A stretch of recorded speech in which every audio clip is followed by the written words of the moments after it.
When we look at trends and challenges impacting the chemical industry, one of the big ones is a need for new kinds of formulas because there's different applications. If you think about an autonomous vehicle, the paint needed so that it can recognize other cars is much different than the paint we used to use for cars 20 years ago.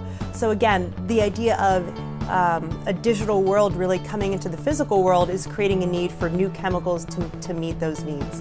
When we look at quality and regulatory, this is always something that will be a tremendous challenge for the industry.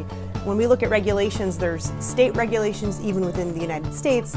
Globally, there's different regulations when it comes to labeling and shipping. And when it comes to shipping, furthermore, it's really about preserving the quality of that chemical throughout the transit process, as some of them will require certain temperatures, certain conditions to maintain the efficacy of the product. So when it comes to chemicals, there's certain many challenges, but when we look at Specright, the ability to standardize not only the formulas, not only the ingredients, but to also associate specs and define things like the transit process so that you can more easily orchestrate your supply chain will really be a transformative move for chemical manufacturers.